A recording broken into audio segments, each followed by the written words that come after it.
Nearly 4 millennia ago, in the cradle of what we now call civilization, scribes pressed sharpened reeds into soft clay and left behind a record that continues to unsettle anyone who encounters it.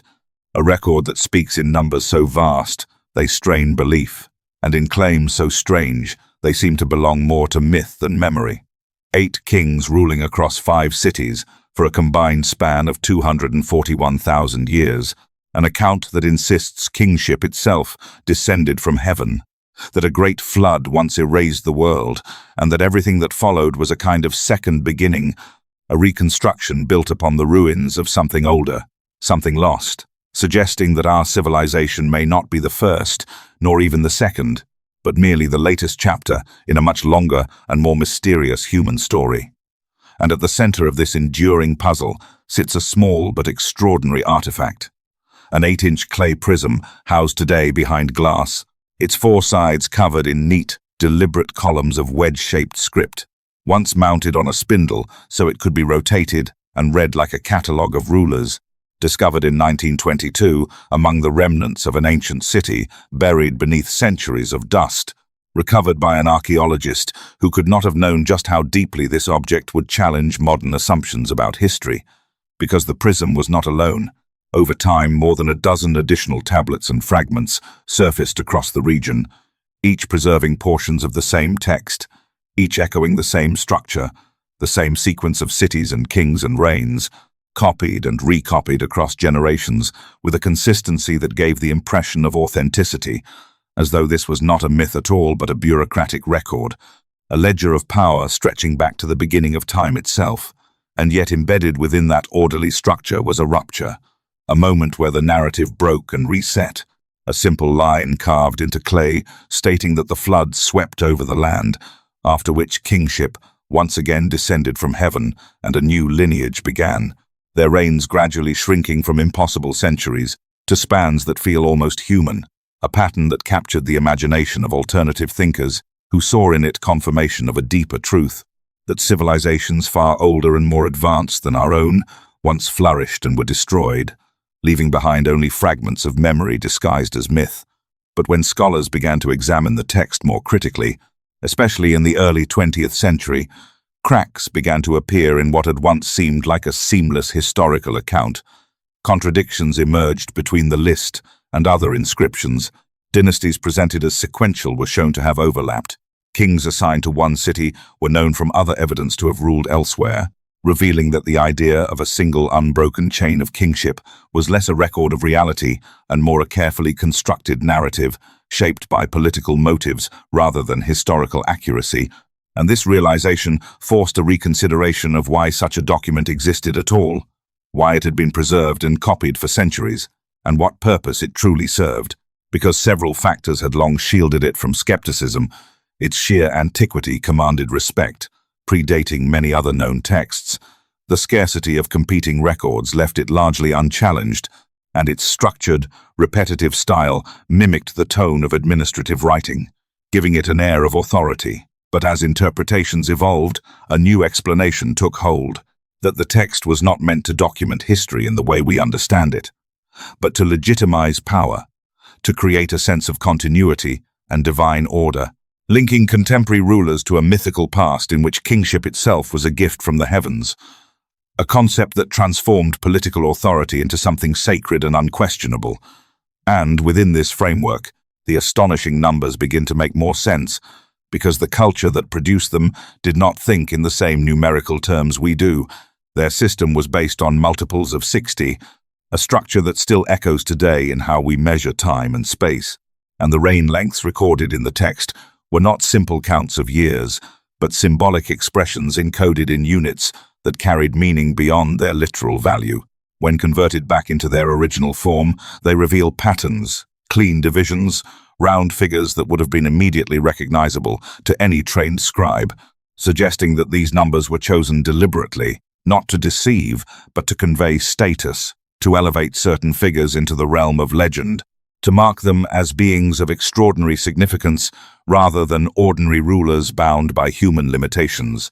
And this interpretation reframes the entire narrative, not as evidence of lost civilizations spanning hundreds of thousands of years,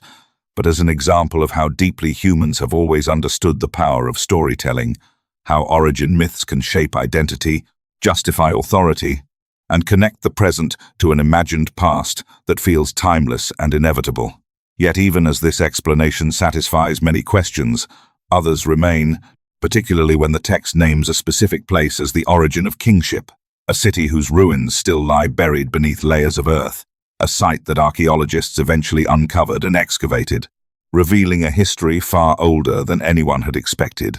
a settlement that had been inhabited continuously for thousands of years, its structures built one atop another in an unbroken sequence of occupation, temples rising from the remains of earlier temples, each generation preserving and expanding what came before, creating a physical record of continuity that mirrored the conceptual continuity described in the text. And at its deepest levels, the site revealed the humble beginnings of what would become a sacred center, a small shrine dedicated to a deity associated with water and wisdom, surrounded by evidence of a simple community sustained by fishing and basic tools, a far cry from the image of a lost advanced civilization, yet no less remarkable for its gradual development, because what the excavation showed was not a sudden dahour of complexity, but a slow accumulation of knowledge and practice, a process of growth that unfolded over millennia, reinforcing the idea that the past was not erased and replaced, but continuously built upon, even as it faded into legend. And still, there are those who resist this interpretation, who look at the language of the text and see something more literal, pointing to references of divine beings interacting with humans, teaching them skills and establishing order, suggesting that the earliest rulers may not have been human at all but something else, their immense reigns reflecting cycles of the cosmos rather than years, perhaps tied to astronomical patterns or encoded systems of knowledge that have yet to be fully understood. And while such theories remain speculative, they highlight an enduring aspect of human curiosity, the desire to look beyond the surface of ancient texts and find hidden meanings, deeper truths that connect myth with reality. But what the evidence consistently shows is that the people who created these records viewed time, authority, and existence through a lens very different from our own. Their narratives blending history with cosmology, their numbers serving as symbols rather than statistics, their kings elevated into figures that bridged the human and the divine. And in this light, the document becomes less a record of events and more a reflection of how a civilization understood itself and its place in the universe, a tool used by successive rulers to anchor their power in a lineage that extended back to the beginning of the world, constantly revised and expanded as new dynasties rose, each one adding its own layer to the story, reshaping the past to secure its future. And yet, despite all the analysis and reinterpretation, one fact remains impossible to ignore, that for centuries, across changing political landscapes and shifting cultural contexts, scribes continued to copy this account, to preserve it with care and intention, suggesting that whatever its purpose, it held meaning that transcended any single era, that it spoke to something fundamental about how humans perceive time, memory, and identity. Because even today we are drawn to the same questions it raises, wondering whether there were worlds before our own,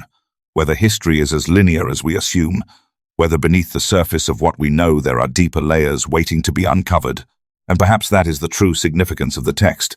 not in the literal accuracy of its claims, but in its ability to endure, to provoke, to remind us that the past is never just a collection of facts, but a story we continuously reinterpret, shaped by our fears, our ambitions, and our need to find meaning in the vast expanse of time. And so the prism remains, its surface marked with the names of kings who may never have existed as individuals, but who continue to exist as symbols, as echoes of a worldview that refused to separate the earthly from the divine, the historical from the mythical, leaving behind a legacy that challenges us not to accept its claims at face value, but to understand why they were made, why they were believed, and why they continue to resonate. Because in the end, the question is not whether those ancient scribes were recording literal truth, but why they felt compelled to create a version of the past that stretched beyond imagination, and what that tells us about our own desire to look backward in search of something greater than ourselves.